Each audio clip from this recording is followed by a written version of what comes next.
The crystal chandelier above cast sharp shadows across the mahogany table as my father's voice boomed through the Riverside Country Club's dining room. "This is my daughter Zoe," Richard Parker announced to his circle of wealthy friends, his tone dripping with disappointment. 28 years old and still can't figure out what she wants to do with her life.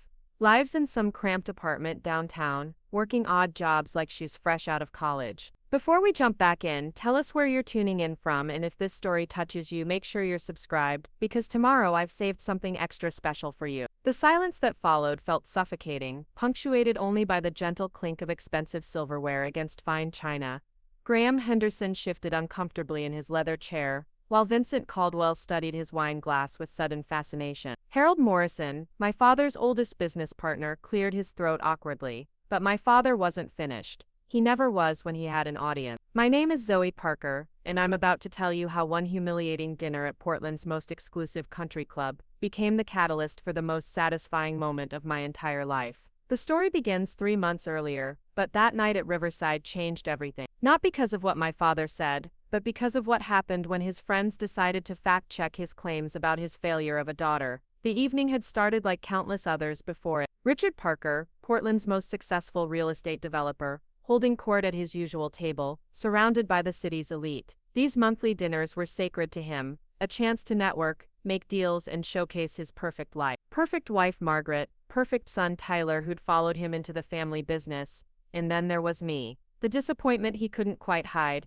no matter how hard he tried. I'd arrived at the club wearing my best dress, a simple black number I'd bought specifically for these family obligations. Nothing too flashy, nothing that would draw attention away from my father's carefully orchestrated presentation. The maitre d' had greeted me with the practiced smile reserved for members' children, guiding me through the club's opulent interior toward the private dining room where my family's monthly performance would unfold. The Riverside Country Club represented everything my father valued most. Established in 1892, it occupied prime real estate, overlooking the Willamette River, its Gothic Revival architecture speaking to old money and established power. The membership list read like a who's who of Portland society, from tech executives to shipping magnates, all paying astronomical fees for the privilege of dining alongside their peers. This was my father's kingdom, and tonight, like so many others, he would remind everyone exactly where I ranked in his royal hierarchy. Margaret had been the first to spot me approaching the table, her smile brightening with genuine warmth that always made my heart ache. Despite everything, my mother loved me unconditionally,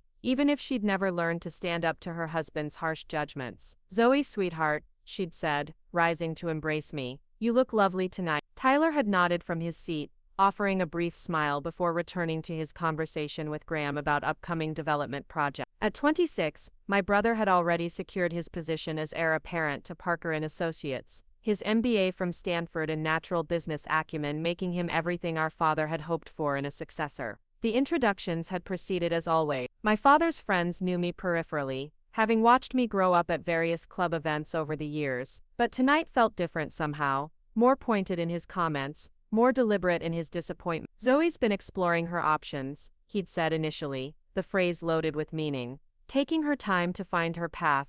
The subtext was clear to everyone at the table. At 28, I should have been settled in a career, married perhaps, contributing something meaningful to the family legacy instead of drifting through life without direction. Graham Henderson, a portly man in his 60s who'd made his fortune in commercial development, had attempted to be kind. "There's nothing wrong with taking time to find your passion," he'd offered diplomatically. "The job market is so different now than when we were starting out." Vincent Caldwell, younger and more aggressive in his approach to both business and conversation, had been less generous. "The problem with young people today is they want everything handed to them. No work ethic, no commitment to seeing things through." Harold Morrison, the eldest of the group at 73, had simply nodded sagely while studying me with sharp eyes. He'd known my family the longest, having been my father's first business partner when Parker and Associates was just two men with a dream in a borrowed office downtown. His opinion carried weight with my father, which made his silence during these conversations particularly telling. It was during the main course that my father decided to escalate his commentary. Perhaps emboldened by the wine, or maybe just frustrated by another week of what he perceived as my aimless existence, he'd launched into his most brutal assessment yet.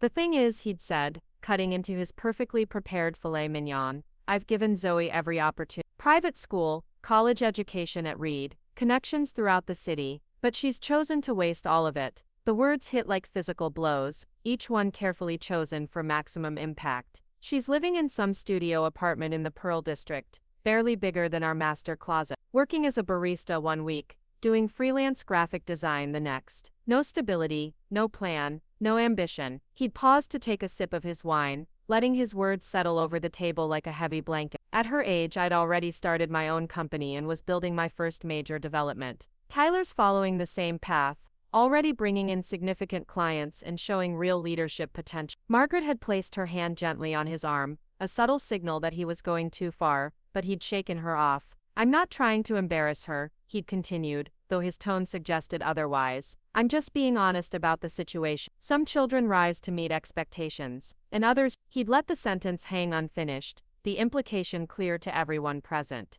The conversation had moved on to other topics after that, business deals and golf tournaments, and upcoming charity events. But I'd felt the weight of those words settling into my chest, the familiar ache of never being enough, never measuring up to the Parker family standard. I'd eaten my dinner mechanically, contributed to conversations when directly addressed, and smiled at appropriate moments while my mind wandered to the life I'd built away from these monthly performances. What my father didn't know, what none of them knew, was that his assessment of my living situation was completely accurate and completely irrelevant. I did live in a studio apartment in the Pearl District. I had worked as a barista and done freelance graphic design, but those were choices, not failures, and the reasons behind them were far more complex than my father's simple narrative of disappointment and wasted potential. The Pearl District studio wasn't a symbol of my failure to launch. It was my sanctuary, a carefully chosen space that reflected my actual priorities rather than external expectations. The exposed brick walls,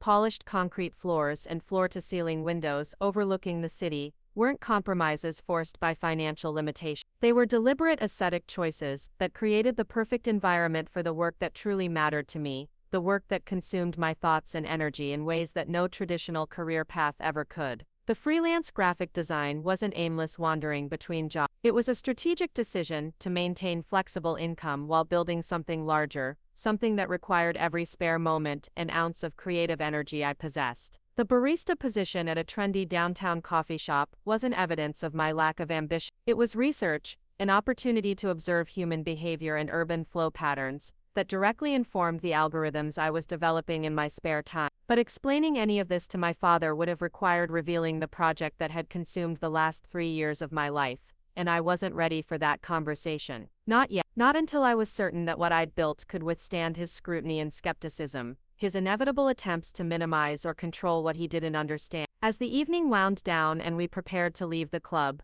I'd hugged my parents goodbye with the same dutiful affection I'd shown for years. My father's embrace had been brief and distracted, his attention already shifting to the business conversation he'd resume with Harold in the parking lot. Margaret had held me a moment longer, whispering that she loved me and not to take his words to heart. He just wants the best for you, she'd said, the same explanation she'd offered for years whenever his disappointment became too pointed to ignore. Tyler had walked me to my car, a modest Honda Civic that served my needs perfectly, but looked shabby next to the luxury vehicles filling the club's valet area. You know he loves you, right? My brother had said, leaning against my car. He just doesn't understand why you won't let him help you. There are opportunities at the company, real positions where you could make a difference and build something meaningful. I'd appreciated his attempt at bridge building, but Tyler couldn't understand either. The opportunities he referenced would have meant joining the family business on their terms, following their timeline, building their version of success rather than my own. The real positions would have come with expectations and limitations that would have killed the project that mattered most to me,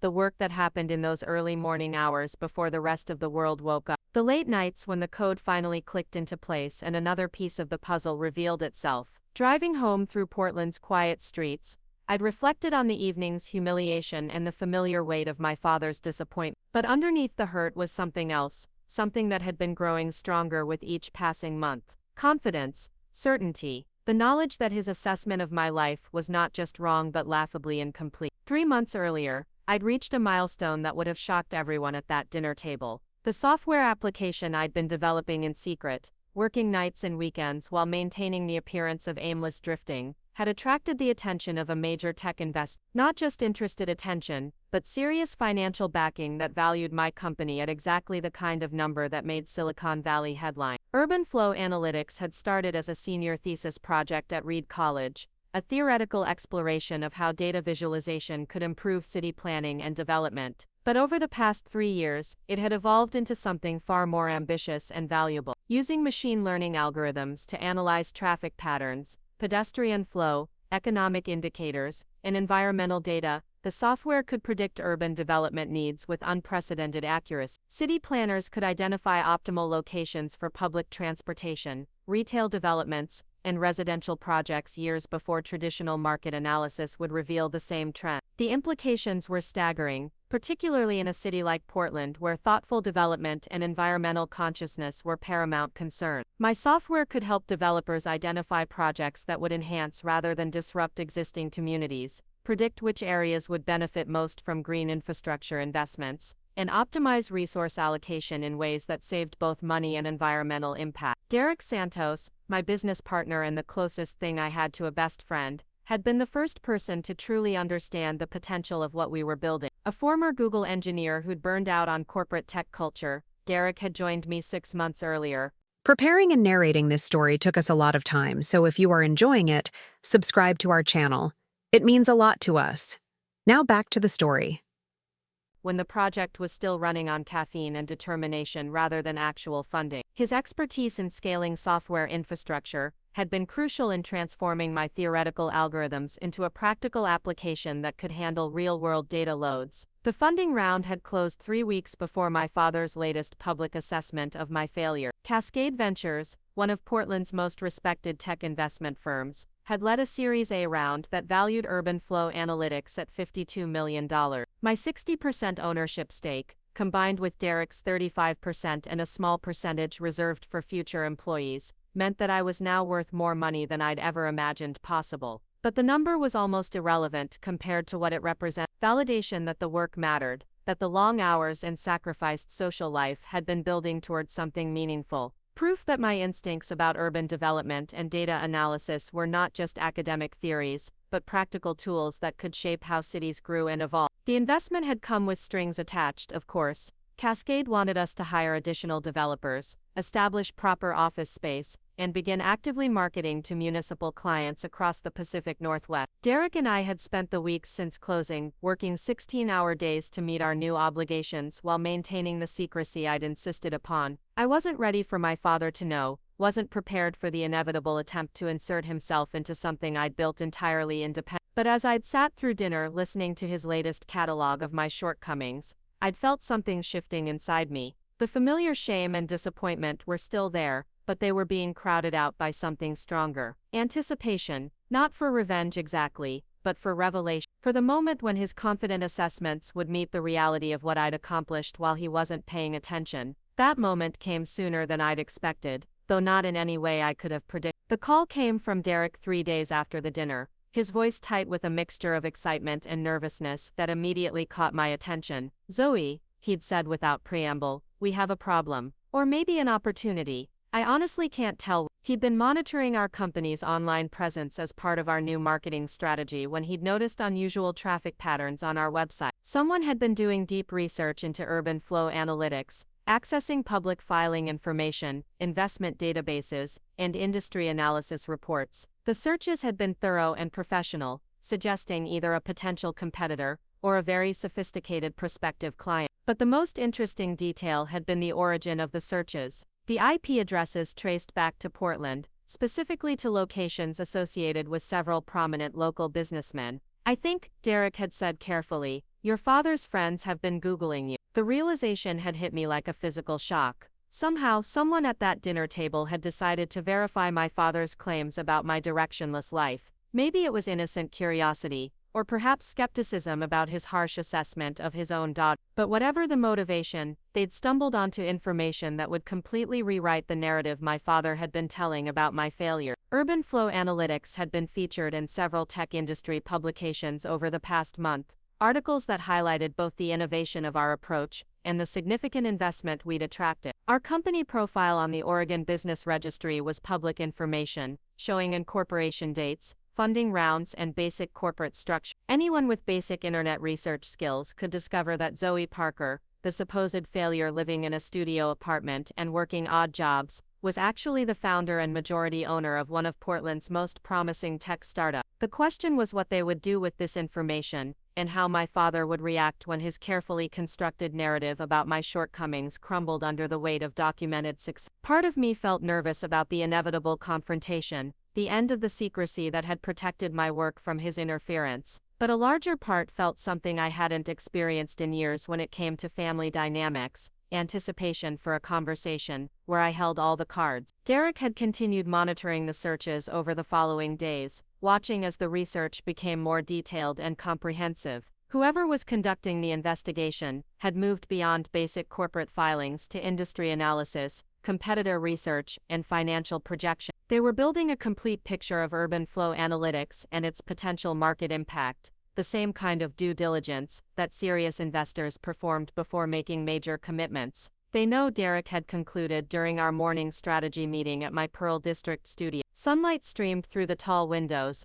illuminating the whiteboards covered with algorithm sketches and market analysis charts that filled one wall of my living space. Whoever's doing this research, they understand exactly what we've built and what it's worth. The question is whether they'll tell your father or let him keep embarrassing himself. I'd considered the possibilities while reviewing our latest client proposal. Harold Morrison had always been the most astute businessman in my father's circle, and his silence during recent family dinners suddenly seemed more significant. Graham Henderson was methodical in his approach to investments, exactly the type to verify claims before accepting them at face value. Vincent Caldwell was competitive and opportunistic, someone who might see value in having information others lacked. But regardless of who had initiated the research, or what they planned to do with their discoveries, the situation had moved beyond my control. The secret I'd guarded so carefully was already out, spreading through the network of connections that defined Portland's business community. Soon, very soon, my father would learn that his public assessments of my failures had been not just wrong but spectacularly, embarrassingly incorrect. The only question remaining was how I wanted to handle the revelation when it came.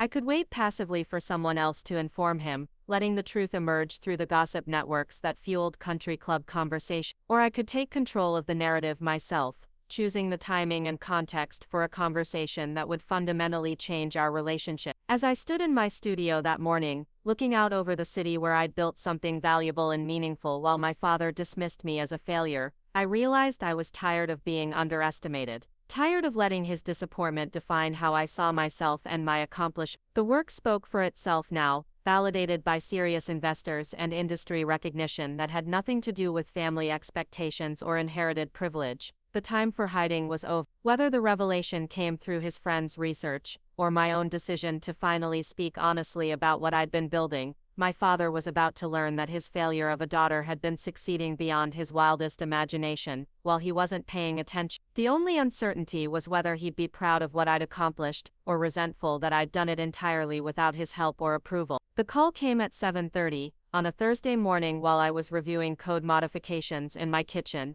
laptop balanced precariously on the granite countertop next to my coffee maker. My father's voice carried an unusual tension, a quality I'd rarely heard in all my years of disappointing him. "Zoe, we need to talk. Can you meet me for lunch today?" The request itself wasn't unusual, but the timing was. Richard Parker scheduled his days with military precision, and spontaneous lunch meetings weren't part of his standard operating procedure. "Of course," I replied, keeping my voice neutral while my mind raced through possibilities. Had someone finally told him about urban flow analytics? Was this the conversation I'd been simultaneously dreading and anticipating? "Where would you like to?" "The Pearl Room," he said without hesitation. 1 o'clock. "And Zoe," he paused, and I could hear papers rustling in the background, the distant sound of his secretary fielding calls in the outer office. "Come dressed appropriately. This is important." The Pearl Room was Portland's power lunch destination, the kind of restaurant where deals worth millions were discussed over expertly prepared seafood and carefully selected wine. My father chose it for meetings that mattered, conversations where image and setting could influence outcome. Whatever he wanted to discuss, he was treating it as seriously as any major business negotiation. I spent the morning in a state of controlled anxiety, alternating between reviewing our latest client presentations and obsessing over wardrobe choices. Finally, I settled on a tailored navy blazer over dark jeans and low heels, professional enough for the venue but not so formal as to suggest I was trying too hard. The last thing I wanted was to appear desperate for his approval, especially if this conversation was heading where I suspected. Derek had offered to accompany me for moral support, but this felt like something I needed to handle alone. Whatever my father had discovered or been told about my work, the coming conversation would define our relationship moving forward. Either he'd learn to respect what I'd accomplished independently, or he'd try to insert himself into something I'd built without his help or guidance. The Pearl Room occupied the ground floor of a restored brick building in the Cultural District, its floor-to-ceiling windows offering views of the tree-lined street while maintaining the intimate atmosphere that made it perfect for confidential discussion. The maitre d' recognized me immediately, probably remembering the countless business dinners I'd attended there with my family over the years. "Miss Parker, your father is already seated," he informed me with professional warmth, guiding me through the dining room toward a corner table that offered maximum privacy. My father stood as I approached, his expression unreadable but intense in a way that confirmed my suspicions about the meeting's significance. "You look well," he said as we settled into our seats, a neutral observation that revealed nothing about his state of mind. The server appeared almost immediately, taking our drink orders with the efficiency that made the Pearl Room a favorite among Portland's business elite. My father ordered his usual, a glass of Pinot Noir from a local vineyard he'd been supporting for years. I chose sparkling water, wanting to keep my mind completely clear for whatever was coming. We made small talk while reviewing the menu, discussing the restaurant's recent renovation and the unusually mild weather Portland had been enjoying. But underneath his casual comments, I could sense my father's impatience,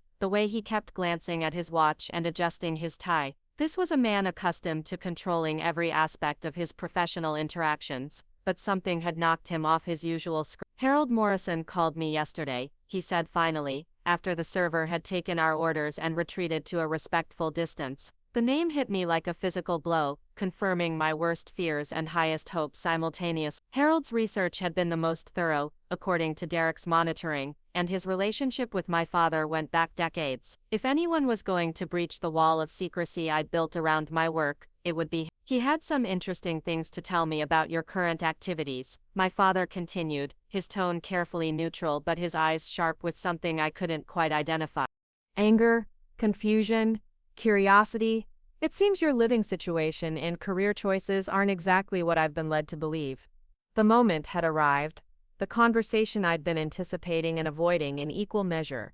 My father knew about urban flow analytics, at least some version of the truth Harold had uncovered through his research. The question was how much he understood about what I'd built, and how he planned to respond to the revelation that his failure of a daughter had been succeeding spectacularly while he criticized her publicly. "What did Harold tell you?" I asked, deciding that direct engagement was better than defensive deflection. If we were going to have this conversation, I wanted to understand exactly what information he was working with before revealing additional details he might not have discovered. My father leaned back in his chair, studying me with the same intensity he brought to major business negotiations. "He told me that you're the founder and majority owner of something called Urban Flow Analytics, a technology company that recently secured significant investment from Cascade Ventures." He paused, letting the words settle between us. He also mentioned that this company has been featured in several industry publications and is valued at more than $50 million. The numbers hung in the air like a challenge, demanding response or explanation. My father's voice remained level,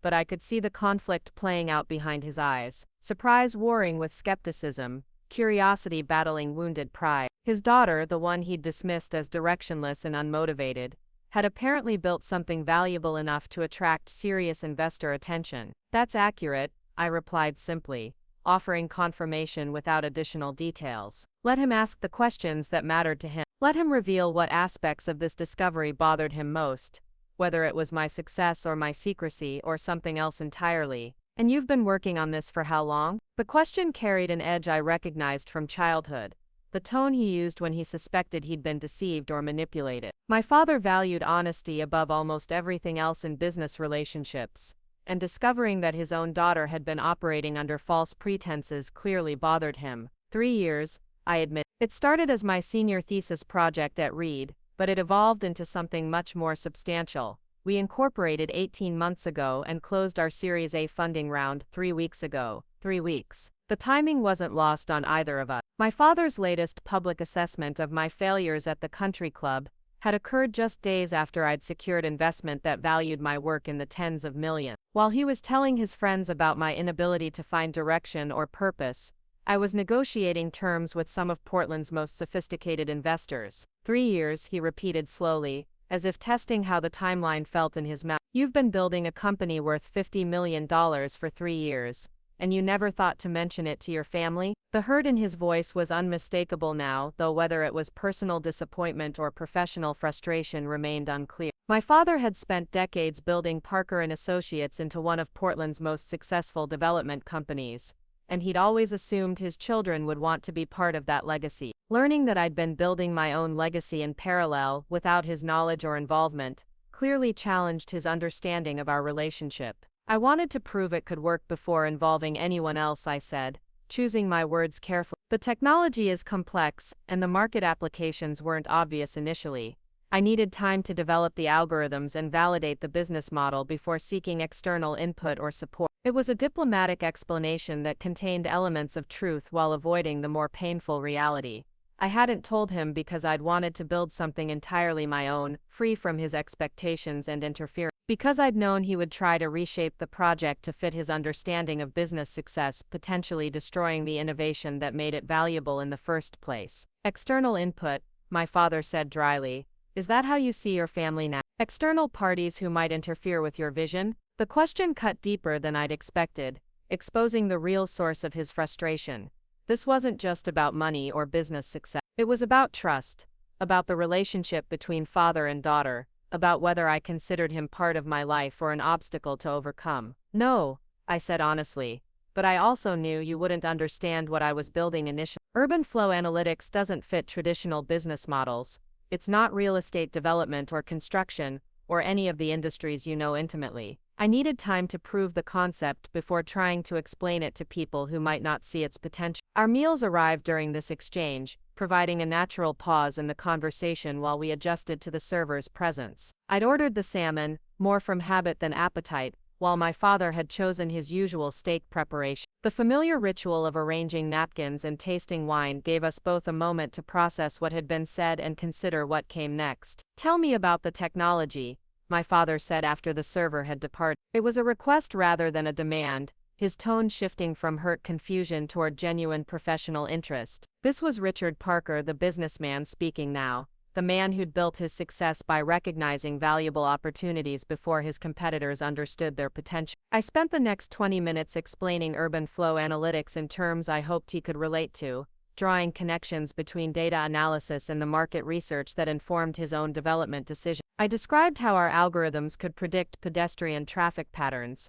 identify optimal locations for retail development, and forecast infrastructure needs, years before traditional planning methods would reveal the same insight. My father listened without interruption, occasionally asking clarifying questions that revealed his quick grasp of the business implications. Despite our personal conflicts, he remained one of the sharpest business minds I'd ever encountered, capable of identifying both opportunities and challenges with remarkable precision. The applications for development planning are obvious, he said when I'd finished my explanation. Being able to predict market demand and infrastructure requirements could save developers millions in feasibility studies and market analysis. But what about the competitive landscape? How many other companies are working on similar technology? The question revealed both his business acumen and his instinctive approach to evaluating new ventures. My father never considered opportunities in isolation. He always wanted to understand market position and competitive advantages before making strategic decisions. There are competitors, but most are focusing on narrower applications, I explained. Some companies analyze traffic patterns for transportation planning. Others work on retail location optimization. Still others focus on environmental impact assessment. But no one has integrated all these data streams into a comprehensive urban planning platform. And that's your competitive advantage? The integration aspect? That's part of it, but the real breakthrough is in how we process and visualize the data. Our machine learning algorithms can identify patterns and correlations that human analysts would miss, and our visualization tools make complex urban dynamics understandable to non-technical decision makers. I could see him processing the information, weighing the technology's potential against the challenges of scaling and marketing it effectively. My father's success in real estate development had always depended on his ability to see opportunities others missed, and I could sense him recognizing similar potential in what I'd described. Harold mentioned that Cascade Ventures led your funding round. He said, "That's not an easy firm to impress. They have a reputation for thorough due diligence and conservative investment strategies. If they're backing your company, the fundamentals must be solid." The observation carried implicit approval, acknowledgement that I'd attracted support from investors he respected. Cascade Ventures managed portfolios worth billions, and their endorsement carried significant weight in Portland's business community. My father understood that securing their investment required more than just promising technology. It demanded proven market potential and experienced management. They were thorough, I agreed. 6 months of evaluation, multiple technical reviews, extensive market analysis. But ultimately they saw the same potential Derek and I recognized when we decided to scale beyond the original thesis project. Derek Santos is your business partner. He handles the technical infrastructure and scaling challenge. Former Google engineer who joined me about 6 months ago when we started preparing for serious growth. My father nodded approvingly. Google carried cachet in his worldview, representing the kind of technical excellence and business success he could understand and respect. Having a former Google engineer as a business partner added credibility to the venture in ways that my own academic credentials might not have achieved. "What's your role in the company?" he asked.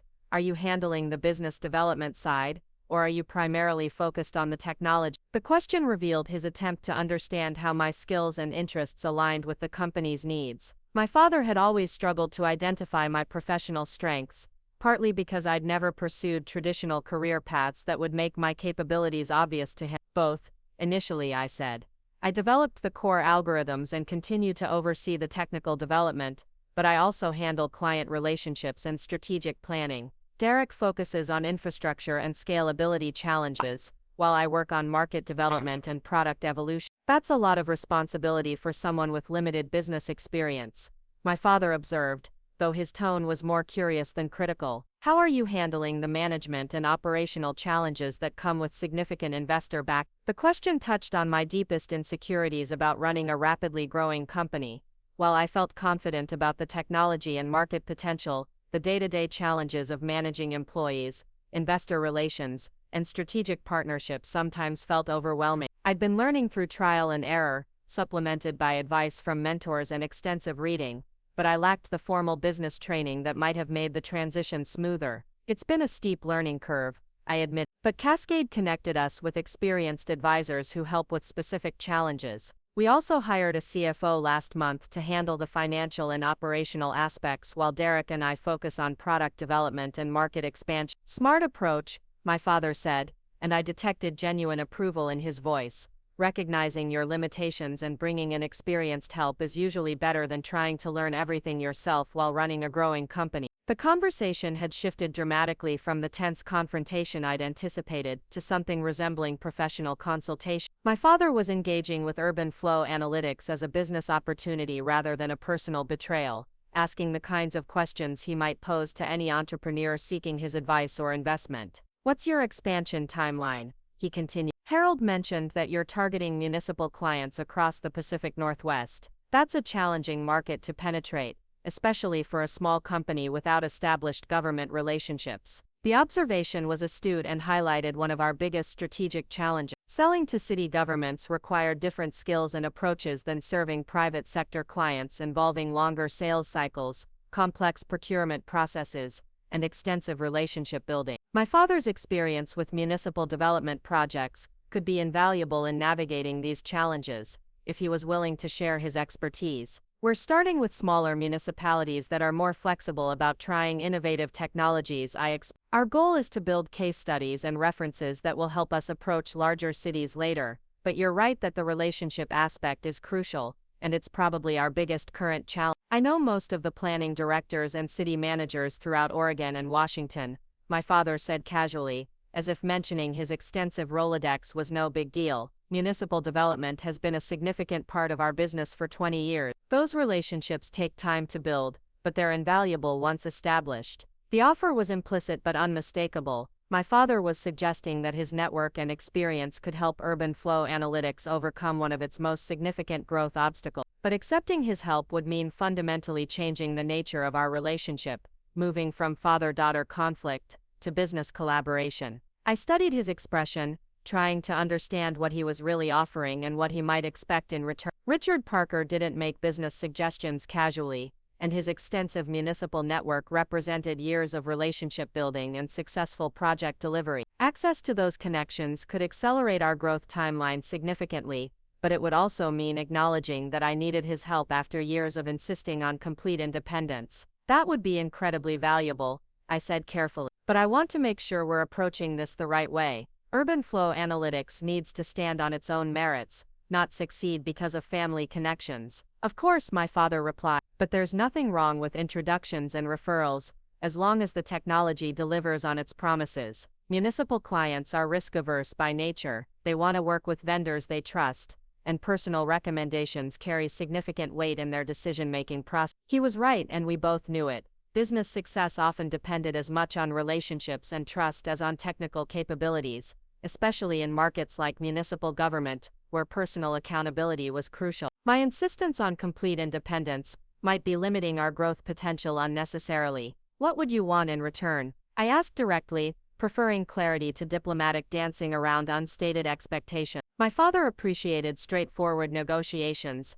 and I wanted to understand his motivations before making any commitments. Nothing, he said, surprising me with the simplicity of his answer. You've built something impressive without any help from me. The least I can do is offer introductions that might help you succeed even more dramatically. The words carried weight beyond their surface meaning. This was my father's way of acknowledging what I'd accomplished independently, recognizing that urban flow analytics existed because of my vision and determination rather than family privilege or inherited advantages. It was as close to an apology as Richard Parker was likely to offer for years of public dismissal and private disappointment. I appreciate that, I said, feeling some of the tension that had defined our relationship for years beginning to dissolve. And I think those introductions could be incredibly helpful as we scale to larger markets. Good, my father replied with satisfaction. Harold also mentioned that your company is hiring additional developers and establishing formal office space. Where are you planning to locate? We're looking at several options in the Pearl District and downtown core,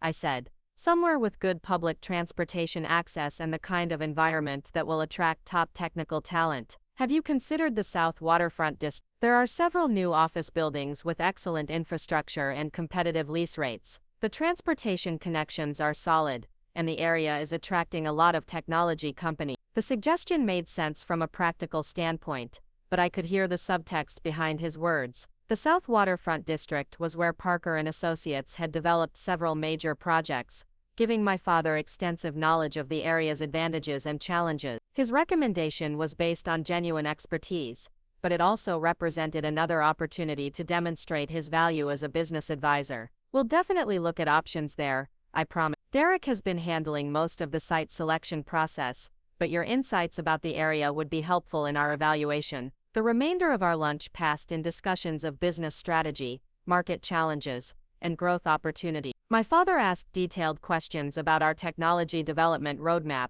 competitive positioning, and long-term vision for the company. His engagement was genuine and informed, revealing the sharp business mind that had built Parker and Associates into a regional powerhouse. As we prepared to leave, my father signaled for the check and turned to me with an expression I rarely saw directed toward my accomplishments. I owe you an apology, Zoe, he said quietly. I've spent years worrying that you lacked direction and ambition, when you were actually building something remarkable. I should have trusted that you knew what you were doing, even when I couldn't understand your choices. The acknowledgement hit me with unexpected emotional force. Years of feeling dismissed and undervalued, of enduring public criticisms and private disappointments, suddenly felt validated by his recognition of what I'd accomplished. This wasn't just professional respect. It was personal acknowledgement that I'd proven him wrong in the most fundamental way possible. Thank you, I managed, my voice catching slightly with emotions I hadn't expected to feel. That means more than you know. I'm proud of what you've built, he continued,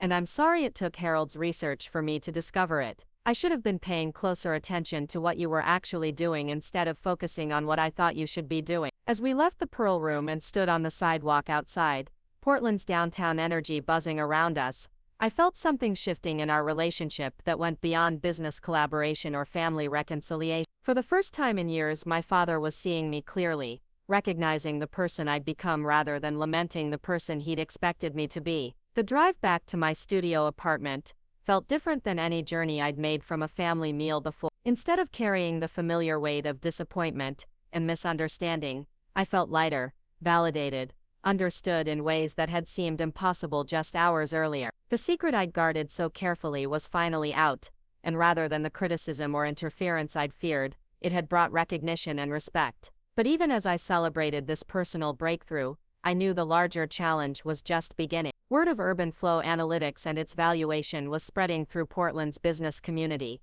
and soon the family dinner conversations would shift from concerns about my direction to curiosity about my success. The dynamics that had defined our relationships for years were about to change fundamentally, and I wasn't sure any of us were prepared for what came next. The transformation in our family dynamics became apparent within days of my lunch with my father. Margaret called that evening, her voice warm with an excitement I hadn't heard directed toward my accomplishments in years. "Zoe, sweetheart, your father told me about your company. I can't believe you've been working on something so impressive without telling us. I'm so proud of you, but I wish you'd felt comfortable sharing this with us sooner." Her words carried genuine maternal pride mixed with hurt confusion about my secrecy. Margaret had always been my strongest family supporter, defending my choices even when she didn't understand them, and learning that I'd hidden such significant success clearly pained her. But underneath the confusion was unmistakable joy that her daughter had achieved something remarkable, validation that her faith in my potential had been justified. Tyler's reaction came through a series of increasingly enthusiastic text messages throughout the week. His initial response was simple congratulations,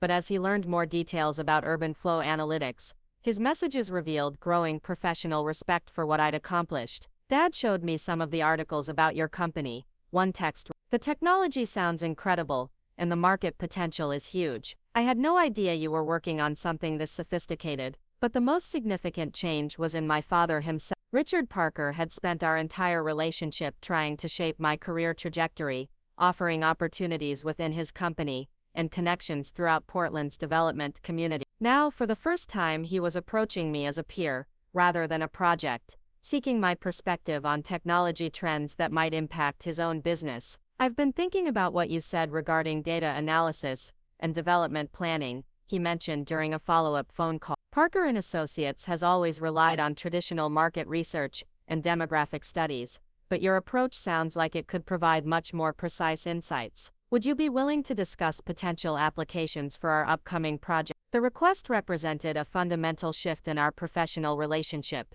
Instead of offering me opportunities to join his world, my father was exploring ways his company might benefit from the expertise I'd developed independently. He was treating urban flow analytics as a valuable resource rather than a hobby that had gotten out of hand. Derek noticed the change in my demeanor immediately when I arrived at our temporary office space the next morning. We'd been working out of a co-working facility in the Pearl District, while searching for permanent headquarters, sharing a communal environment with other startups and freelancers who appreciated the flexibility and networking opportunities. "You look different," he observed, glancing up from his laptop where he'd been reviewing server performance metrics. "More relaxed, maybe. Did something happen with your family situation?" I filled him in on the lunch conversation and its aftermath, describing how my father's discovery of urban flow analytics had shifted from potential disaster to unexpected opportunity. Derek listened with the mixture of professional interest and personal concern that had made him such a valuable business partner over the past months. "So your father wants to help with municipal relationships,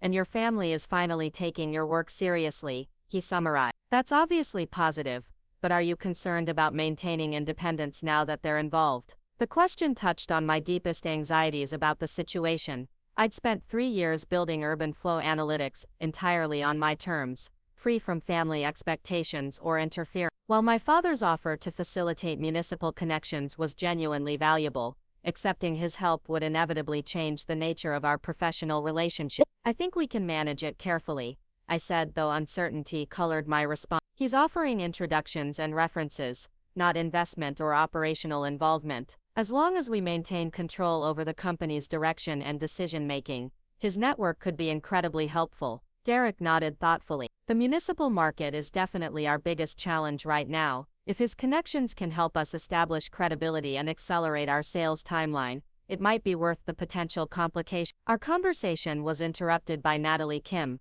my assistant and one of our first official hires, entering with coffee and a concerned expression. "Zoe, we've got an interesting situation." she announced, setting down her laptop and pulling up what appeared to be a news article. The Portland Business Journal just published a piece about local tech companies to watch, and Urban Flow Analytics is featured prominently. My stomach dropped as I scanned the article. The coverage was positive, highlighting our innovative approach and recent investment success, but it revealed details about the company that I'd hoped to control more carefully. The journalist had clearly done extensive research, interviewing industry analysts, and even including quotes from Cascade Ventures about their decision to lead our funding round. How did they get all this information? I asked, though part of me already suspected the answer. The level of detail suggested sources within Portland's business community, people with access to investment data and industry connections who might have been discussing our company's potential. I think your father's friends have been talking, Derek said, voicing what I was beginning to realize myself. Harold Morrison's research probably didn't stop with verifying your company's existence. Once he confirmed the basic facts, he likely shared them with other business contacts who found the story interesting. The article included a sidebar profiling my background, mentioning my education at Reed College, and describing me as a local entrepreneur who has been quietly building one of Portland's most promising technology companies. There was even a quote from an unnamed prominent local developer praising the potential applications for urban planning and construction projects. The coverage is actually quite good, Natalie observed, scrolling through the online comments section. Lots of positive responses from local business leaders and tech community members. It's generating exactly the kind of industry attention we've been hoping to attract. She was right, but the loss of control over our public narrative still bothered me. I'd planned to manage our media presence more strategically, timing announcements and interviews to support specific business objectives. Instead, our story was being told by journalists and industry observers who might not understand the nuances of our technology or market positioning. My phone buzzed with a text from my father. Saw the Business Journal article. Great coverage. Several people have already contacted me asking for introductions to you. Are you ready to start taking advantage of the publicity? The message crystallized the new reality we were facing. Urban Flow Analytics was no longer a secret project I could develop in privacy. The combination of investment announcement, industry coverage, and family network discussions had thrust us into Portland's business spotlight, creating opportunities and pressures we hadn't fully anticipated. We need to get ahead of this, I told Derek and Natalie. If we're going to be in the public eye, we should control how our story gets told rather than letting other people define our narrative. Derek agreed immediately. We should probably hire a PR consultant to help manage media relations and public appearances. The technical aspects of what we do are complex, and we want to make sure journalists and potential clients understand the real value proposition. Over the following weeks, the ripple effects of our increased visibility became apparent in multiple ways. The Portland Business Journal article had been picked up by several technology blogs and industry publications, generating inquiries from potential clients across the Pacific Northwest. Our website traffic increased dramatically, and Natalie found herself fielding calls from municipal planning departments, private developers, and even academic researchers interested in our algorithm. More significantly, the business community's newfound awareness of urban flow analytics was changing how people interacted with me personally. At a charity fundraiser Margaret had convinced me to attend, I found myself surrounded by Portland's business elite, all curious about the technology company that had seemingly appeared overnight with significant investor backing. Zoe Parker, Graham Henderson approached me near the silent auction display, his manner considerably warmer than during our previous encounters at family dinners. I have to admit, I'm impressed by what you've accomplished with urban flow analytics. Harold's been raving about the potential applications for development planning. The conversation that followed revealed how thoroughly the business community's perception of me had shifted. Instead of Richard Parker's underachieving daughter, I was now recognized as the founder of a company that sophisticated investors considered worth tens of millions of dollars. The same people who had listened politely to my father's criticisms just weeks earlier were now seeking my insights about technology trends and market opportunities. Vincent Caldwell, who had been particularly dismissive of my lack of work ethic at recent family gatherings, sought me out specifically to discuss potential collaboration between his commercial development projects and our urban planning software. I've been talking to my planning consultants about your technology, he said with enthusiasm that felt slightly surreal given his previous assessments.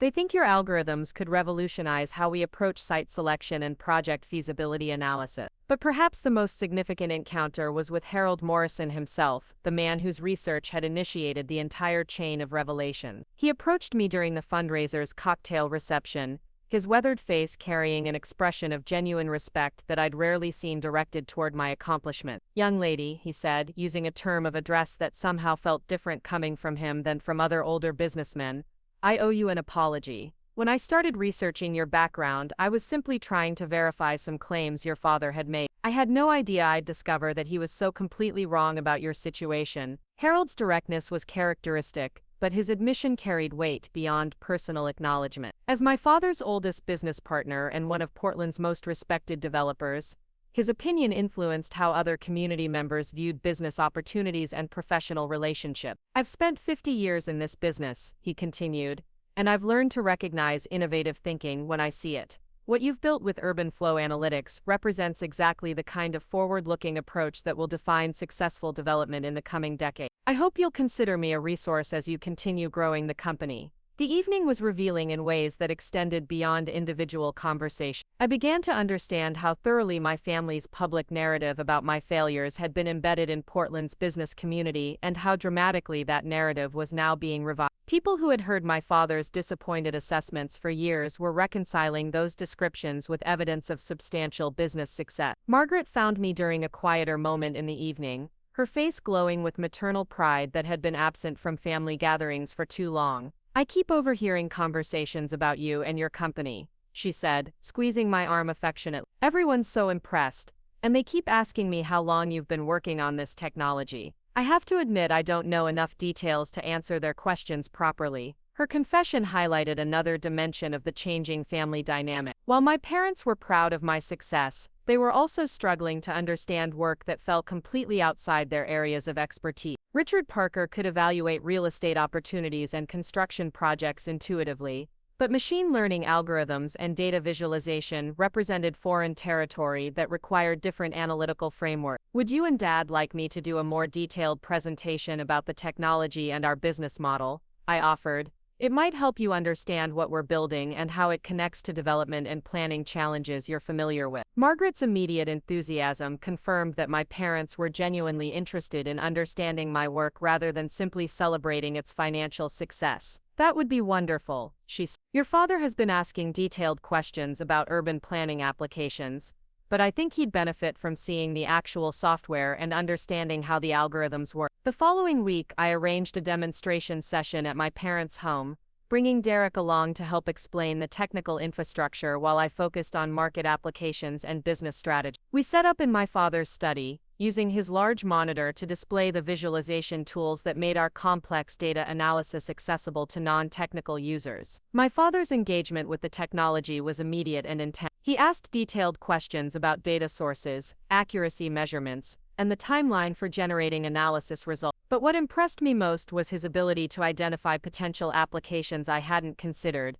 drawing connections between our algorithms and specific challenges he'd encountered in his own development project. "This traffic pattern analysis could have saved us millions on the Riverside Commons project," he observed, studying a visualization of pedestrian flow dynamics around transit stations. "We spent 18 months and hundreds of thousands on feasibility studies that ultimately reached similar conclusions about optimal retail placement and parking requirements." Derek was equally impressed by my father's questions, which revealed deep understanding of the practical challenges our technology was designed to address. "Your father gets it," he told me privately during a break in the demonstration. "He's asking exactly the right questions about scalability and market applications. No wonder his business has been so successful." The evening concluded with my father making a suggestion that surprised everyone present. "I think you should consider presenting this technology at the Pacific Northwest Development Conference next month," he said. "It's the region's largest gathering of municipal planners, private developers, and construction industry professionals. The audience would be perfect for demonstrating practical applications of your algorithms." The conference was exactly the kind of industry exposure that could accelerate our market penetration significantly, but it also represented a major public commitment to our technology's capability. Presenting at such a prominent venue would establish Urban Flow Analytics as a serious player in the development planning market, while subjecting our work to scrutiny from hundreds of industry professionals. That's a significant opportunity, Derek agreed. But are we ready for that level of exposure? The technology is solid, but we're still refining some of the user interface elements and working through scalability challenges. The core algorithms are proven, and we have compelling case studies from our pilot projects, I replied, feeling excitement building about the possibility. If we're going to establish credibility in the municipal market, presenting at a major industry conference would be incredibly valuable. My father's offer to facilitate the presentation opportunity represented another example of how our relationship was evolving from family obligation to business collaboration. Instead of trying to direct my career choices, he was providing resources and connections that could help me succeed on my own terms. But even as I appreciated his support, I remained conscious of the need to maintain urban flow analytics independence and authenticity. The company's value lay partly in its fresh perspective on urban planning challenges, and I didn't want our approach to be constrained by traditional industry assumptions or conventional business relationships. The weeks following the charity fundraiser brought a steady stream of opportunities and challenges as Portland's business community adjusted to the reality of urban flow analytics' existence and potential. Potential clients reached out directly, industry publications requested interviews, and even academic researchers expressed interest in collaborating on projects that could extend our algorithms' capability. More personally, the shift in how people perceived me professionally was creating unexpected social pressures and opportunity. Invitations to business networking events, requests to serve on nonprofit boards, and inquiries about speaking engagements reflected my new status as a successful technology entrepreneur rather than Richard Parker's disappointing daughter. Tyler noticed the change most acutely during our monthly sibling dinner, a tradition we'd maintained even during the most strained periods of family relationships. "It's weird seeing people treat you differently," he observed over appetizers at a downtown restaurant we'd been frequenting for years. "The same business contacts who used to ask politely about your pursuits are now seeking detailed conversations about urban planning technology and investment opportunities." His observation touched on something I was still processing myself. The dramatic shift in external recognition was validating after years of feeling underestimated, but it also highlighted how much other people's perceptions had been shaped by my father's public assessments, rather than independent evaluation of my capabilities or interests. "I think Dad's learning something important about making assumptions," Tyler continued. "He's always been confident about reading people and situations, but discovering he was so completely wrong about your work has definitely made him more cautious about quick judgment." The conversation with Tyler revealed another dimension of how urban flow analytics' success was affecting our family dynamic. My father's recognition that he'd fundamentally misunderstood my career trajectory was forcing him to reconsider other assumptions about motivation, success, and the different paths children might take toward meaningful accomplishment. But perhaps the most significant development came through an unexpected source. Natalie mentioned during our weekly team meeting that she'd received an inquiry from a municipal planning consultant who specialized in sustainable development projects throughout the Pacific Northwest. The consultant had learned about urban flow analytics through industry networks and was interested in exploring partnership opportunities for upcoming projects. "The interesting part," Natalie explained, "is that she specifically mentioned hearing about our technology through conversations with local developers who were discussing its potential applications. Apparently, word is spreading beyond Portland's business community into regional planning networks." The revelation that our reputation was expanding organically through industry discussions represented exactly the kind of market validation we'd hoped to achieve. Instead of struggling to establish credibility with municipal clients, we were beginning to attract interest from planning professionals who had learned about our capabilities through trusted business relationships. Derek was particularly excited about the implications for our growth strategy. If planning consultants are reaching out proactively, it suggests that the municipal market is more ready for innovative technology solutions than we initially assumed. We might be able to accelerate our expansion timeline significantly. The expanding opportunities were also creating operational pressures that required immediate attention. Our temporary co-working arrangement was becoming inadequate for the level of client meetings and technical demonstrations our business development efforts required. The need for proper office space, additional staff, and more sophisticated operational infrastructure was becoming urgent. "We need to make some major decisions about scaling the company," I told Derek and Natalie during our strategy session. "The opportunities are expanding faster than we anticipated, but we have to make sure we can deliver on the promises we're making to potential clients. The challenges were exactly the kind that successful startups face during rapid growth phases, but they felt particularly intense given how quickly our situation had evolved from secrecy to industry recognition. Just months earlier, I'd been working alone on algorithms in my studio apartment, and now we were fielding inquiries from major municipal clients and industry consultants. But even as we grappled with operational challenges, the fundamental shift in my relationship with my family continued to provide unexpected sources of support and validation. My father's business expertise, my mother's emotional encouragement, and Tyler's professional perspective were becoming valuable resources rather than sources of pressure or disappointment. The transformation felt surreal after years of family dinners where my career choices were treated as concerning mysteries rather than purposeful decisions. Now, instead of defending my direction or deflecting criticism, I found myself fielding genuine questions about technology applications and market opportunities from family members who were finally taking my work seriously. The change was perhaps most apparent during our next monthly family dinner at the country club, the same venue where my father had delivered his harshest public assessment of my failures just weeks earlier. This time, when Graham Henderson and the other regular attendees approached our table,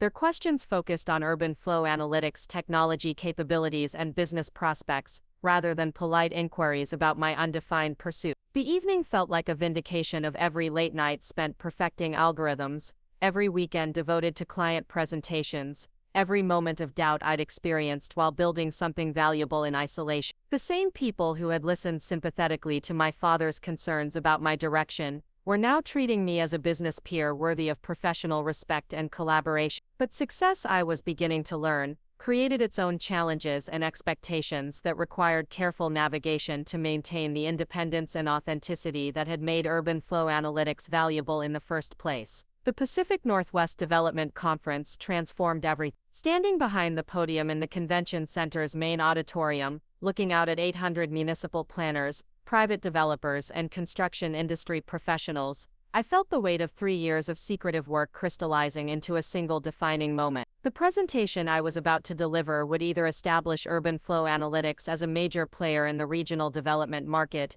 or expose us as another overhyped technology company making promises we couldn't fulfill. Derek had spent weeks preparing our demonstration materials, creating visualizations that would make our complex algorithms comprehensible to an audience more comfortable with blueprints than code. Natalie had coordinated with conference organizers to ensure our technical setup could handle the sophisticated data displays we'd planned, while I'd refined my presentation to balance technical sophistication with practical applications that would resonate with working professionals. My father sat in the third row, flanked by Harold Morrison and several other Portland business leaders who had driven down to Seattle specifically to witness my professional debut. Their presence added personal stakes to what was already a crucial business opportunity, transforming the presentation into a public validation of everything I'd accomplished while they weren't paying attention. "Ladies and gentlemen," the conference moderator announced, "please welcome Zoe Parker, founder and CEO of Urban Flow Analytics, presenting predictive urban planning,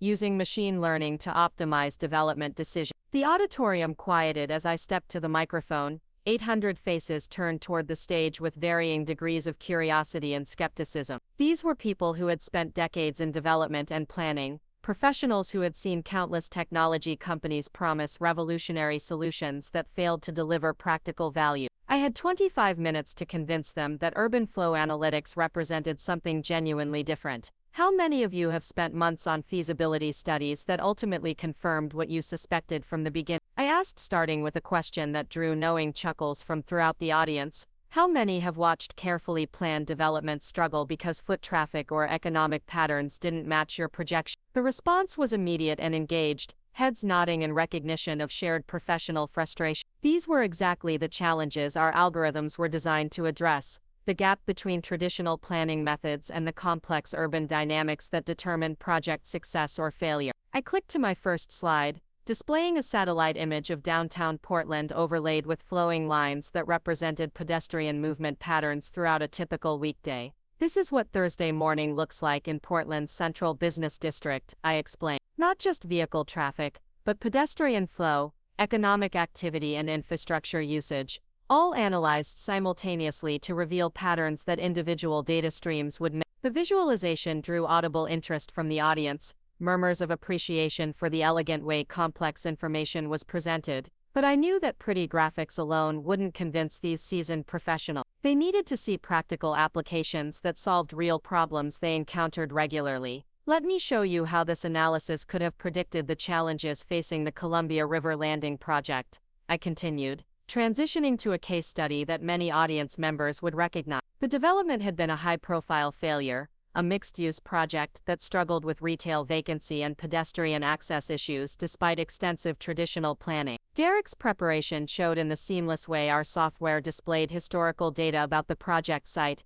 revealing patterns that conventional feasibility studies had missed. Our algorithms identified transportation bottlenecks, predicted seasonal variation in foot traffic, and highlighted economic factors that would affect retail performance. Most importantly, the analysis showed how these various elements interacted to create conditions that made commercial success unlikely. Traditional planning methods examined each factor separately, I explained as the visualization showed overlapping data streams. Transportation consultants analyzed traffic patterns, demographic researchers studied population trends, and economic advisors evaluated market conditions. But urban environments are complex systems where all these factors influence each other in ways that separate analyses. The presentation continued with additional case studies, demonstrations of our software's capabilities, and examples of successful predictions our algorithms had made for client projects. With each example, I could sense the audience's engagement deepening, their initial skepticism giving way to genuine professional interest.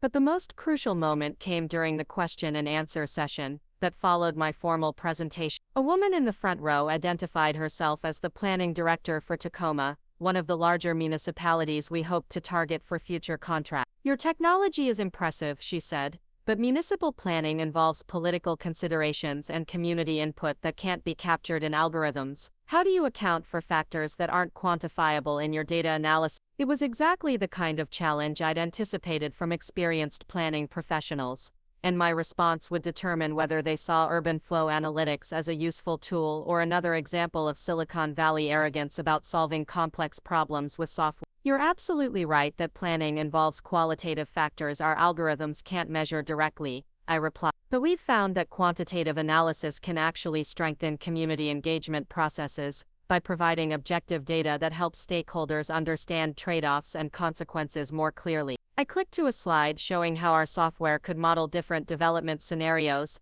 displaying the predicted impacts of various planning decisions on traffic flow, economic activity, and infrastructure demand. Instead of replacing political judgment and community input, our technology provides a common foundation of objective analysis that helps everyone understand what different choices might mean for their neighbor. The planning director nodded thoughtfully, and I could see similar expressions throughout the audience. These were professionals who understood the challenges of balancing competing interests and managing complex stakeholder processes. They weren't looking for technology to eliminate difficult decisions, but tools that could make those decisions more informed and defensible. Additional questions revealed the sophistication of my audience and their genuine interest in practical application. A private developer asked about integration with existing project management software. A transportation planner inquired about real-time data updates and scenario modeling capabilities. A municipal engineer wanted to understand how our algorithms handled infrastructure capacity planning. Each question demonstrated that urban flow analytics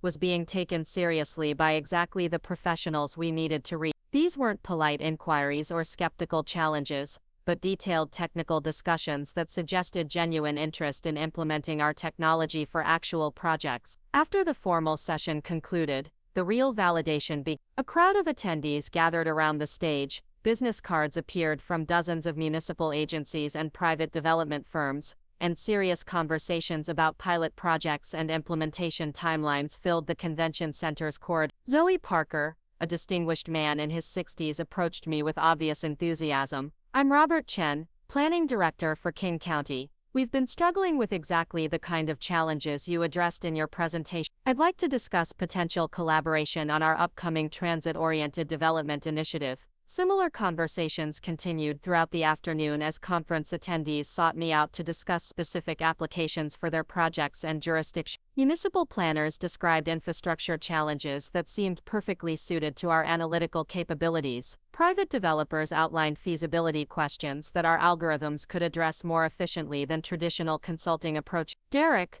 who had been managing technical discussions with interested IT professionals, found me during a brief break between conversations. "This is incredible," he said, his voice mixing excitement with exhaustion. "I've collected contact information from 47 potential clients, and at least 20 of them are talking about serious implementation timelines within the next 6 months. The response exceeded our most optimistic projections for conference network. We'd hoped to establish credibility and generate a few serious inquiries, but the level of interest suggested that the municipal market was even more ready for innovative planning technology than we'd realized." My father approached during a quieter moment, his expression carrying pride mixed with amazement that I'd rarely seen directed toward my accomplishments. "That was exceptional, Zoe," he said simply. "I've been attending industry conferences for 25 years, and I've never seen a presentation generate this kind of immediate interest from such a sophisticated audience." Harold Morrison nodded in agreement, his weathered face showing genuine respect. "You handled those technical questions with remarkable expertise," he observed,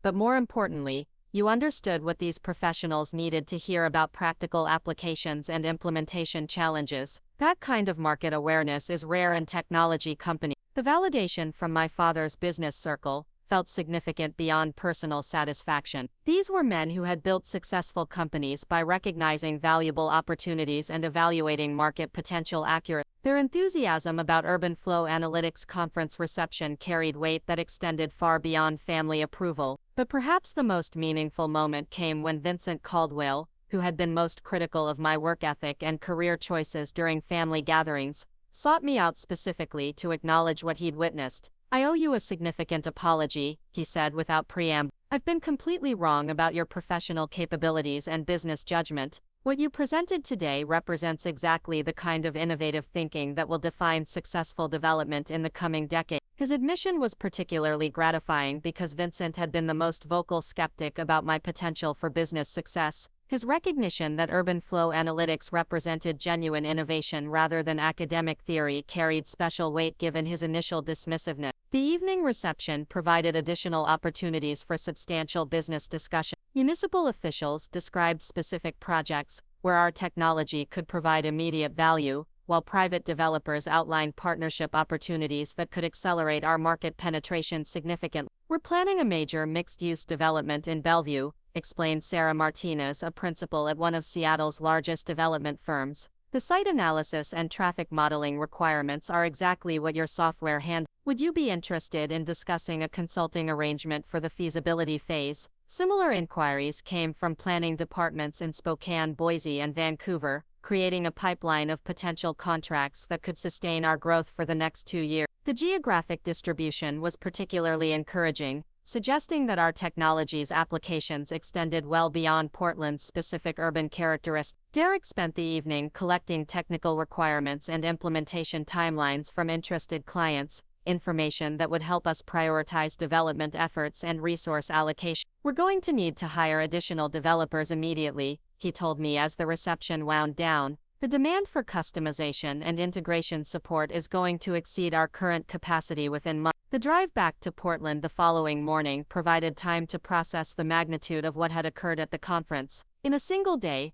Urban Flow Analytics had transformed from a promising startup to a recognized player in the regional development planning market. The inquiries and business cards we'd collected represented millions of dollars in potential revenue and relationships that could sustain our growth trajectory for years. But success also brought immediate operational pressures that required urgent attention. Our temporary office arrangement was completely inadequate for the client meetings and technical demonstrations that would result from the conference contacts. We needed permanent headquarters, additional staff, and more sophisticated business development infrastructure. "The South Waterfront location your father suggested is looking more attractive," Derek observed as we discussed facility requirements. "We need space that projects professional credibility to municipal clients while providing the technical infrastructure for serious software development." Within a week of returning from Seattle, we had toured 3 potential office locations and made offers on the most suitable space. The decision to lease 10,000 square feet in a modern building reflected both our confidence in continued growth and the reality that our client expectations had shifted dramatically following the conference presentation. The hiring process began immediately, with job postings for senior developers,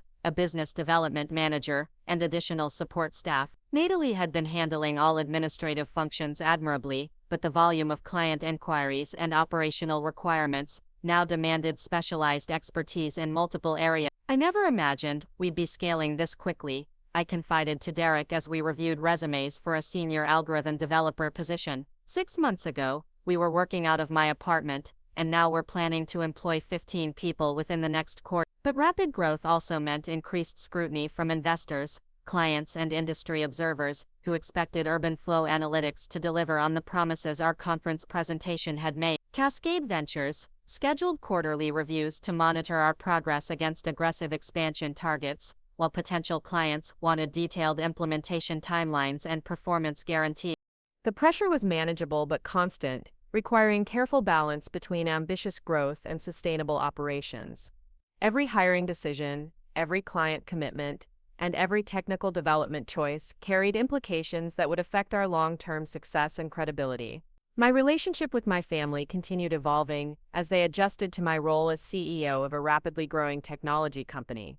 Margaret scheduled lunch specifically to discuss how my schedule and responsibilities were affecting my personal life, expressing maternal concern about the demands of running a business that had attracted regional attention. "I'm proud of what you've accomplished," she said over salads at a quiet restaurant near her volunteer offices, "but I worry that you're working too many hours and not taking care of yourself properly. Business success shouldn't come at the expense of your health and happiness." Her concerns reflected the same protective instincts that had made her my strongest family supporter during years of feeling underestimated. But now, instead of defending my choices against criticism, I found myself explaining how professional fulfillment and meaningful work provided their own forms of satisfaction and energy. Tyler's perspective was more professionally focused, but equally supportive. "Dad's been asking detailed questions about your expansion plans and operational challenges," he mentioned during one of our regular sibling dinners. "I think he's genuinely impressed by how strategically you're handling the growth phase, but he's also curious whether you'd be interested in any operational advice or business development support." The offer represented another evolution in my father's approach to our relationship. Instead of trying to direct my career choices or insert himself into my business operations, he was offering specific expertise that could help Urban Flow Analytics navigate challenges he'd encountered during Parker & Associates' own growth phases. "He's particularly interested in your approach to client relationship management and long-term contract development," Tyler continued. "Municipal clients require different relationship strategies than private sector accounts, and he's learned a lot about managing those dynamics over the years." The conversation highlighted how completely the family dynamics had shifted since Harold Morrison's research had revealed Urban Flow Analytics' existence and potential. Instead of being the disappointing daughter who needed guidance and direction, I was now recognized as a business leader whose decisions and strategies warranted respect and professional interest. But perhaps the most significant indicator of this transformation came during our next monthly family dinner at the Riverside Country Club. When Graham Henderson and the other regular attendees approached our table, their questions focused on Urban Flow Analytics' conference presentation and the business opportunities it had generated. "I heard your presentation in Seattle was exceptional," Graham said with genuine enthusiasm. "Several people I know in the development community mentioned it specifically. You're really putting Portland's technology sector on the map with this kind of innovation." Similar comments came from other business leaders throughout the evening, reflecting how news of the conference success had spread through Portland's professional network. Instead of polite inquiries about my undefined pursuits, I found myself fielding detailed questions about market expansion strategies and technology development plans. The most gratifying moment came when Harold Morrison stood during the informal toasts that concluded these monthly gatherings, raising his glass with obvious pride. "I'd like to acknowledge Zoe Parker's remarkable presentation at the Pacific Northwest Development Conference," he announced to the assembled group. "Her company's success represents exactly the kind of innovative thinking that will keep Portland at the forefront of regional economic development." The recognition from my father's oldest business partner, delivered in front of the same audience that had heard countless expressions of concern about my career direction, felt like complete vindication of every choice I'd made while building urban flow analytics in secrecy. But even as I savored the professional recognition and family approval, I remained conscious that success brought new responsibilities and expectations. The company I'd built as a personal project was now a regional business with employees depending on its continued growth, clients relying on its technological capabilities, and investors monitoring its performance against ambitious targets. The transformation from secretive startup to recognized industry player had occurred faster than I'd ever imagined possible, but it also meant that every subsequent decision would be subject to increased scrutiny and higher stakes. The luxury of working in isolation, perfecting algorithms without external pressure, was gone forever. As I drove home from the family dinner through Portland's quiet evening streets, I reflected on how completely my professional and personal circumstances had changed in just a few months. The same people who had listened sympathetically to my father's concerns about my direction were now seeking business opportunities and professional collaboration. The reversal was satisfying beyond anything I'd experienced, but it also marked the beginning of a new phase that would test whether the success we'd achieved could be sustained and expanded without losing the innovative spirit that had made urban flow analytics valuable in the first place. The real challenge, I was beginning to understand, wasn't proving that we could build something worthwhile in isolation, but demonstrating that we could maintain excellence and authenticity while operating in the public spotlight that success had created. 1 year later, I stood in the executive conference room of Urban Flow Analytics' new headquarters, looking out through floor-to-ceiling windows at Portland's downtown skyline. The view encompassed the Pearl District studio where I'd written the first lines of code, the country club where my father had delivered his harshest assessments, and the convention center where everything had changed during that pivotal presentation. The physical distance between those locations seemed insignificant compared to the professional and personal journey they represented. Derek knocked and entered, carrying the quarterly reports that would summarize our transformation from promising startup to established technology company. "The numbers are even better than we projected," he announced, setting the documents on our polished conference table. 18 municipal contracts, 12 private development partnerships, and revenue projections that put us on track to triple our valuation by year-end. The success metrics were remarkable by any standard, but they represented something more meaningful than financial achievement. Every contract reflected problems solved, planning processes improved, and development decisions made with greater precision and confidence. Our algorithms were actively shaping how cities grew and evolved throughout the Pacific Northwest. The King County Transit Project alone has generated enough success stories to keep our marketing team busy for months, Derek continued. Their preliminary results show 20% improvement in ridership projections and 35% reduction in infrastructure planning costs. Such outcomes validated everything we'd believed about data-driven urban planning while working in isolation, but they also highlighted how much the company had evolved beyond my original vision. Urban Flow Analytics now employed 23 people across multiple departments, maintained offices in Seattle and Boise in addition to our Portland headquarters, and fielded inquiries from municipal clients as far away as Denver and Phoenix. Natalie appeared in the doorway, tablet in hand and the efficient expression that had become her trademark since accepting the role of operations director. The Portland Business Journal wants to schedule a follow-up interview about the company's growth trajectory, she informed me. They're doing a feature on local technology companies that have achieved regional expansion within their first 5 years. The irony wasn't lost on me that the same publication which had initially covered Urban Flow Analytics as an interesting startup was now treating us as an established success story worthy of detailed analysis. But media attention had become routine rather than noteworthy. Just another aspect of running a company that had achieved significant market recognition. My phone buzzed with a text from Tyler. "Dad wants to know if you're available for dinner tonight. He has something he wants to discuss with you." The message carried none of the tension that would have characterized similar communications just a year earlier.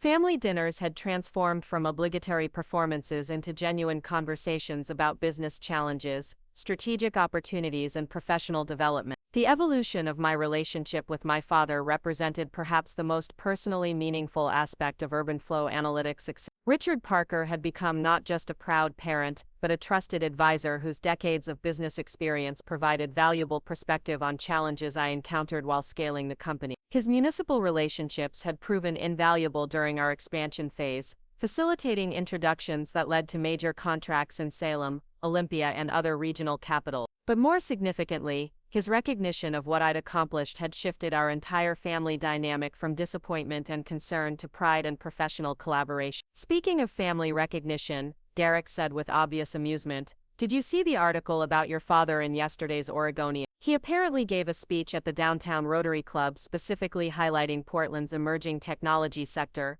and urban flow analytics as a prime example of local innovation. The development was characteristic of how completely Richard Parker had embraced his daughter's success, transforming from critic to champion in ways that still surprised me occasionally. His business network now included me as a resource rather than a concern, and his professional presentations regularly featured urban flow analytics as evidence of Portland's entrepreneurial vitality. But perhaps the most satisfying validation had come 3 months earlier during a joint presentation we delivered to the Portland City Council about smart growth initiatives. Watching my father defer to my expertise on technology applications while I acknowledged his insights about municipal politics created a professional partnership neither of us could have imagined during those difficult family dinners. Margaret's reaction to the company's growth had been characteristically maternal, focusing more on my personal well-being than business metrics. "I'm proud of what you've built," she'd told me during our most recent lunch, "but I hope you remember that success shouldn't define your entire identity. You were valuable and worthy of love, long before urban flow analytics existed."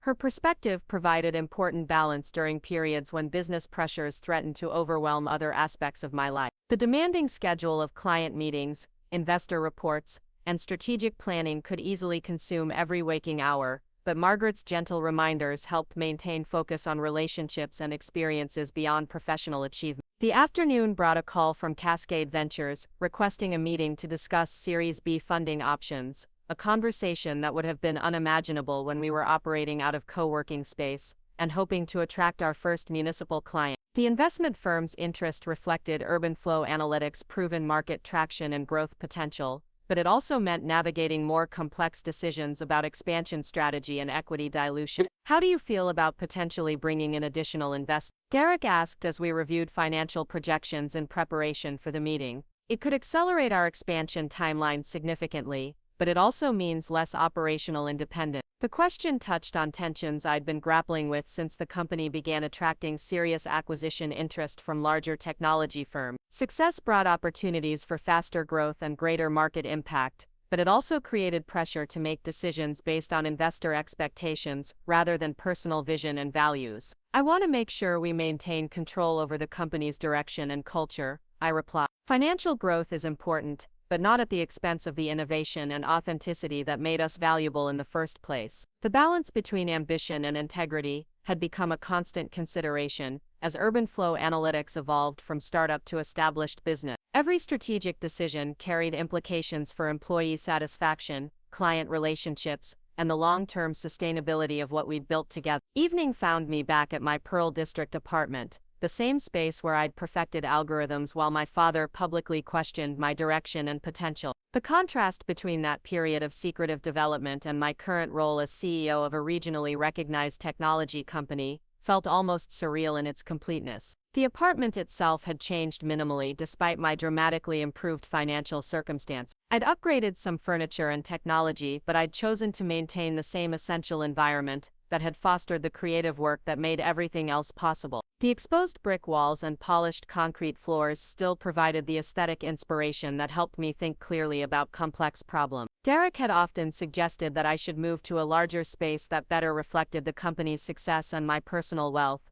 but the studio's simplicity and functionality continued to serve my needs perfectly. More importantly, it represented a connection to the person I'd been before external recognition and financial success changed how others perceived my choices and capabilities. My phone rang as I was reviewing strategic planning documents for the next morning's executive team meeting. The caller ID showed Harold Morrison's name, prompting curiosity about what Portland's most respected developer might want to discuss on a weekday evening. "Zoe, I hope I'm not disturbing your evening." Harold's voice carried the warmth that had characterized our relationship since his research had revealed urban flow analytics existed. "I wanted to share some news that I thought you'd find interesting." He proceeded to describe a conversation he'd had that afternoon with a delegation of European city planners who were visiting Portland to study innovative urban development approaches. During their discussions, urban flow analytics had been mentioned specifically as an example of how American cities were incorporating advanced technology into planning processes. They were particularly impressed by the King County Transit Project results, Harold explained. Apparently, similar algorithms are being developed in Amsterdam and Copenhagen, but our approach to integrating multiple data streams is more sophisticated than anything they've encountered in Europe. The recognition was gratifying, but it also highlighted how far urban flow analytics had evolved from my original thesis project about data visualization in urban planning. What had begun as academic exploration was now influencing policy decisions and infrastructure investments across multiple countries and continents. I thought you should know that your work is having international impact, Harold continued. The young woman who couldn't figure out what she wanted to do with her life has apparently created technology that's helping cities around the world plan their futures more effectively. His reference to my father's former assessments was gentle but pointed, a reminder of how completely the narrative had shifted from concern about my direction to celebration of my achievement. The transformation still felt remarkable, even after months of professional recognition and business success. The conversation with Harold prompted reflection on the journey that had led from family disappointment to international recognition in less than 4 years. The path hadn't been linear or predictable, but each phase had built logically on previous experiences and decisions. Working as a barista hadn't been evidence of career confusion, but research into human behavior patterns that informed algorithm development. Living in a modest apartment wasn't a sign of limited ambition, but a choice that provided the focused environment necessary for intensive creative work. The freelance graphic design projects weren't random job hopping, but skill development that enhanced my ability to create compelling data visualization. Every choice that had seemed aimless to external observers had actually been purposeful preparation for building something valuable and meaningful. The disconnect between perception and reality had been painful during the years of family criticism, but it had also protected my work from premature exposure and external interference. The following morning brought the quarterly board meeting, where I would present Urban Flow Analytics performance to our investors and advisory panel. The agenda included discussions of expansion opportunities, competitive challenges, and strategic partnerships that could accelerate our growth in emerging markets. My father attended these meetings as an official advisor, his municipal development expertise and business network having earned him a formal role in the company's strategic planning. His presence still felt slightly surreal during discussions of valuation multiples and market penetration strategies, but his contributions were invariably insightful and practical. The Seattle office is performing ahead of projections, I reported to the assembled group, and we're fielding serious inquiries from municipalities in California and Arizona that suggest significant expansion opportunities in the Southwest market. The discussion that followed revealed how completely urban flow analytics had evolved from a promising concept to a mature business with multiple strategic options and complex operational requirements. Decisions about geographic expansion,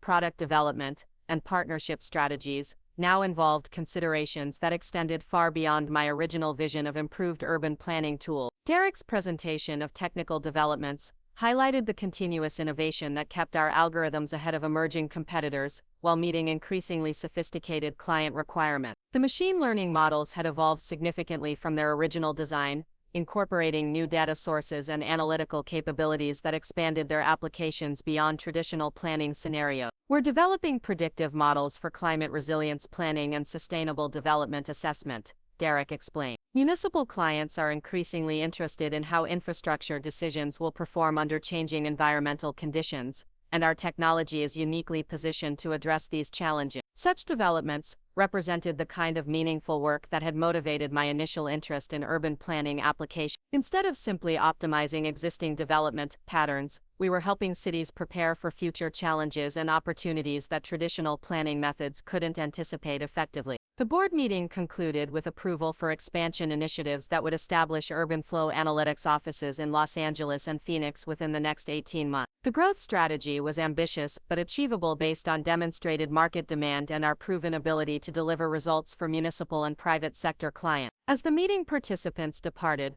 my father lingered to discuss his observations about the company's evolution and my development as a business leader. I've been thinking about the assumptions I made about your career trajectory, he said with characteristic directness. I was completely wrong about what success looks like and how talented people choose to pursue meaningful work. His admission was unnecessary at this point, but it reflected ongoing processing of how fundamentally he'd misunderstood my choices and capabilities during the years when I was building urban flow analytics in secret. The recognition was personally meaningful, but it also highlighted broader questions about how families and communities evaluate individual potential and professional achievement. The most important lesson for me, Richard Parker continued, is that success often looks different from the outside than it does to the person creating it. Your approach to building this company has been more strategic and thoughtful than anything I accomplished at your age. Such recognition from someone whose approval I'd sought unsuccessfully for years felt validating in ways that external business success couldn't provide. But it also reminded me that the most meaningful achievements were often invisible until they reached maturity, requiring patience and faith that purposeful work would eventually produce recognizable results. The afternoon brought a call from a documentary filmmaker interested in creating a feature about technology entrepreneurs who had achieved significant success while operating independently of traditional Silicon Valley networks. Urban Flow Analytics' story apparently represented an interesting case study in regional innovation and bootstrapped growth strategy. We're particularly interested in how you maintained focus and direction during the period when your work wasn't receiving external recognition, the filmmaker explained. Many entrepreneurs struggle with doubt and isolation during the early development phase, but you seem to maintain confidence in your vision despite skepticism from people close to you. The observation was accurate but incomplete. Confidence had been inconsistent during those difficult years, and my father's public criticism had genuinely affected my self-perception and motivation. But the work itself had provided enough intellectual satisfaction and creative fulfillment to sustain effort through periods of doubt and external disapproval. That evening, I joined my family for dinner at the Riverside Country Club, the same venue where my father had delivered his harshest public assessment of my failures just 18 months earlier. The contrast between that humiliating evening and the current celebration of Urban Flow Analytics' latest achievements felt like validation of every difficult choice I'd made while building the company in isolation. Graham Henderson and the other regular attendees approached our table with congratulations about the recent Portland Business Journal feature and questions about expansion plans that reflected genuine professional interest rather than polite conversation. The transformation in their attitudes remained remarkable, shifting from sympathetic concern to respectful curiosity about business strategy and market opportunities. I've been telling everyone about your presentation at the development conference, Vincent Caldwell enthused. Several clients have mentioned implementing similar analytical approaches for their own projects, and they're consistently impressed by the result. Such recognition from people who had witnessed my father's frustrations about my direction created a sense of vindication that extended beyond professional achievement. These were the same individuals who had listened to countless expressions of concern about my career prospects, and their current enthusiasm validated not just my business success but my judgment about pursuing meaningful work despite external skepticism. The evening concluded with Harold Morrison raising a toast specifically acknowledging Urban Flow Analytics' contribution to Portland's reputation as a center for innovative urban planning technology. Zoe has demonstrated that meaningful innovation often emerges from unexpected places and develops in ways that confound conventional expectations, he observed with obvious pride. As I drove home through the city where I'd built something valuable while being dismissed as directionless, I reflected on the journey that had transformed family disappointment into professional recognition and personal fulfillment. The path hadn't been easy or predictable, but every challenge had contributed to building both the technology and the character that made success sustainable. Urban Flow Analytics continued evolving, but its foundation remained the same curiosity about urban dynamics and commitment to meaningful problem-solving that had motivated the original thesis project. Success had amplified the impact and expanded the opportunities,